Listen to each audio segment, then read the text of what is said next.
অধিকাংশ দর্শকেরই জানা আছে কেমন করে আইআরসিটিসির মোবাইল অ্যাপ থেকে ট্রেনের তৎকাল টিকিট বুক করা যায়। এর জন্য আইআরসিটিসির যে অ্যাপটি রয়েছে সেটি হলো আইআরসিটিসি রেল কানেক্ট।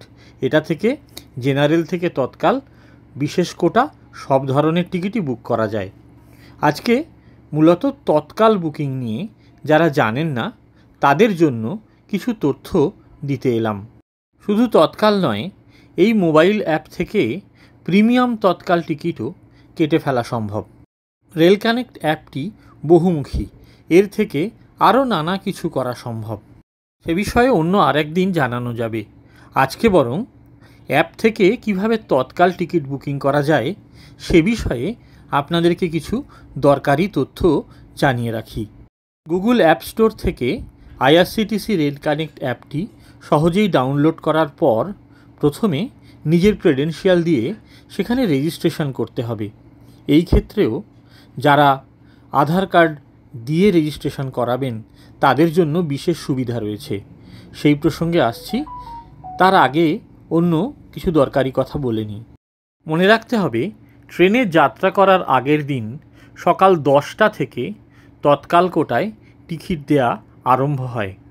প্রাপ্তব্য টিকিটের সংখ্যা তখনই দেখানো হয়, তবে তার আগেও সেটি দেখানো হয়, কিন্তু ব্যাপারটি ইনঅ্যাক্টিভ থাকে এবং বলা হয় যে 10টার পরে সেটি অ্যাক্টিভ করা হবে। এইবার সেই আগের সুবিধেটার কথা বলি। আইআরসিটিসি অ্যাকাউন্ট আধার ভেরিফাইড, অর্থাৎ আপনার আধার নম্বর দিয়ে রেজিস্টার করা থাকলে 1 মাসের মধ্যে মোট 24টি টিকিট কাটতে পারবেন। আর যদি আপনার আইআরসিটিসি অ্যাকাউন্ট আধার ভেরিফাইড না হয়ে থাকে তাহলে আপনি এর ঠিক অর্ধেক অর্থাৎ 12টি টিকিট একটি ক্যালেন্ডার মাসে বুক করতে পারবেন। মনে রাখবেন, আপনার অ্যাকাউন্ট যেহেতু প্রাইভেট অ্যাকাউন্ট, তাই অন্যের জন্য টিকিট বুক করে দেওয়া আপনার ক্ষেত্রে বেআইনি। এবারে আসি টিকিট কাটার পদ্ধতিতে। প্রথমে আপনাকে অ্যাপে ঢোকার পরে লগ ইন করতে হবে পিন এবং রেলের প্রদত্ত ক্যাপচা দিয়ে। তারপর আপনাকে লিখতে হবে যে আপনার যাত্রা শুরু অর্থাৎ ফ্রম স্টেশন কি এবং টু স্টেশন অর্থাৎ গন্তব্য স্টেশন কি।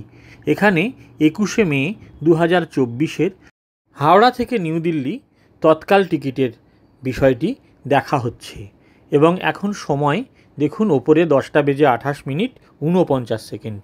আপনি যখনই যাবতীয় ক্রেডেনশিয়াল দিয়ে অ্যাপের ভেতরে ঢুকবেন তখন বাই ডিফল্ট দেখুন জেনারেল কোটা দেখাবে। সেখানে ট্যাপ করে তৎকাল অপশন আপনাকে সিলেক্ট করতে হবে। এখানে বলে রাখি, তৎকাল ছাড়াও প্রিমিয়াম তৎকাল, লেডিস কোটা, স্পেশাল কোটা ইত্যাদিও এখানেই সিলেক্ট করা যাবে। এইবার দেখুন 21শে মে সকাল 10:28 নাগাদ তৎকাল কোটায় 22শে মের জন্য হাওড়া থেকে নিউ দিল্লি রাজধানী এক্সপ্রেসে এসি 2 টায়ারের কতগুলো টিকিট রয়েছে তা দেখা হচ্ছে। সেখানে দেখা যাচ্ছে সেখানে তৎকাল টিকিটের সংখ্যা রয়েছে 33টি, অর্থাৎ এই 33টি টিকিট বুকিংয়ের জন্য রয়েছে। একই সময়ে যদি অন্য একটি ট্রেনের দিকে দেখি, অর্থাৎ 21শে মে তারিখ 10:28 নাগাদ, তাহলে দেখা যাচ্ছে 22শে মে যাত্রার জন্য শিয়ালদা থেকে নিউ দিল্লি রাজধানী এক্সপ্রেসে এসি 2 টায়ারে তৎকাল কোটায় টিকিট প্রাপ্তব্য রয়েছে মোট 16টি।